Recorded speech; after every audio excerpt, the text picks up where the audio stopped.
So you worked with Kenny Chesney and became an overnight success after 7 years of hard work. Right. And I'll say I'd heard your music long before I'd ever seen you, and I was absolutely surprised to see you. Really? You don't look like you sound. What did you think I looked like?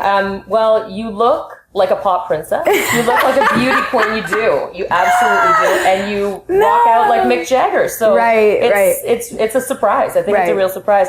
Do you think you've had any issues with being taken seriously? Because you're beautiful and... Never. No? And honestly, in a lot of ways, it's turned more people onto our music because they come in thinking that they're going to see one thing. And then they hear the music, and people who...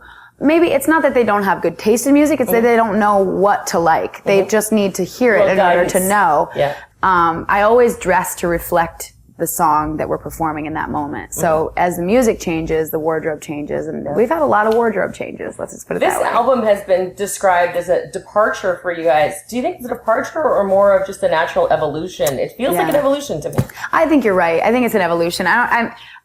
Everybody thinks you're departing from one thing to get to another thing. I don't think you need to get away from one thing to get to another. I think that it's all down a certain path that we've been moving towards all this time. You know, I mean, the band has been together long enough now, and we've pulled in enough influences to really feel like we're picking and choosing the music that we want to play more now than we were initially, when we were just kind of like, let's try this, let's try this, let's try that.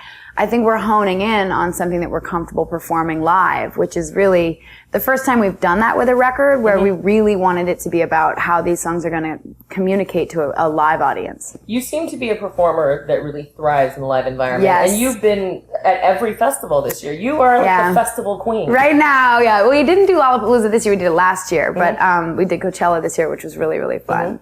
Were you Bonnaroo? Not Bonnaroo. No, that was last year as well. We kind of teeter-totter between the festivals because you don't want to oversaturate. You can't do everything. Well, and you also don't want people to be coming to the festival going, oh yeah, they were here last year. Okay, they're going to go do their thing again. And I mean, you want to be fresh for everybody. Yeah. So, yeah. The album is fantastic. Is there one particular song that is your favorite song on the album? It's so hard for me to say. I'm really particularly drawn to the title track because I think it's a consummation of a lot of, energy and thought, and sort of there's a provocative story behind it. So I'm most proud of that song just because it took so long to write it. It took a long time for me to kind of pull it out of myself. So I'm really proud of it. But in terms of performing live, I've got a bunch of favorites. I love performing Timekeeper. There's a song called Turntable that's really fun to perform.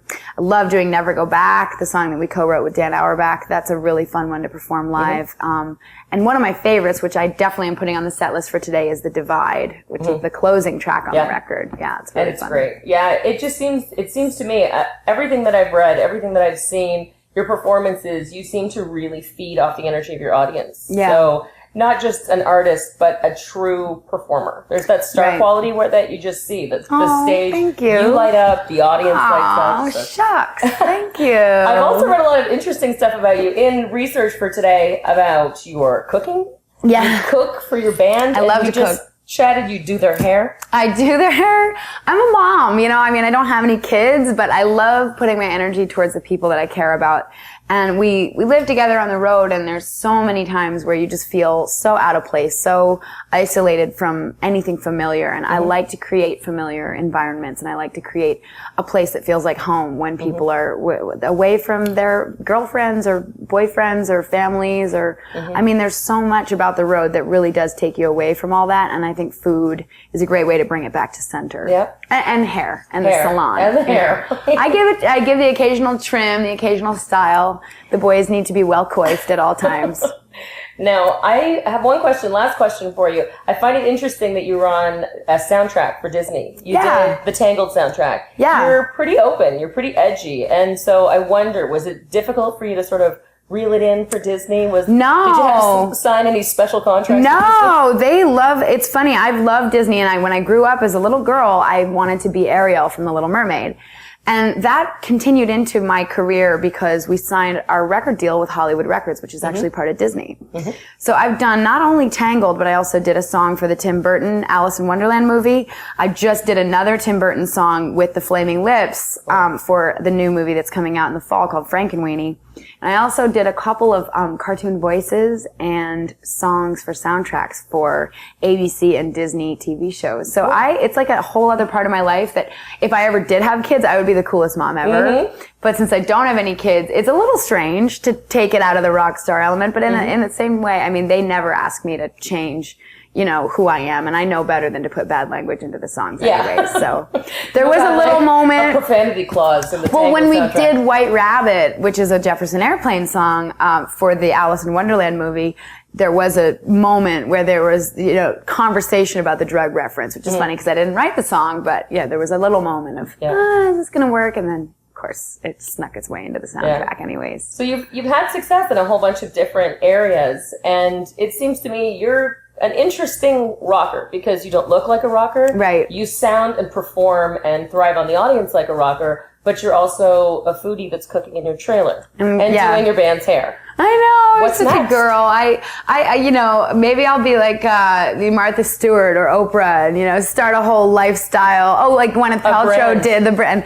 There you go. I'm not moving that direction. I'm too young and OCD and ADD to do anything like that. I can't even, I just am worried about keeping my bus clean every day. Let's just say that's my goal. In the morning when I get up, I'm like, how can I keep the bus clean? I light a candle. As you see, I like to have my candles lit everywhere I go. But yeah, down the road, who knows? But for now, it's just got to keep the bus clean. Got to make sure the band wakes up in time for sound check, and we'll go from there. Thank you very much. Yeah, it was fun talking to you.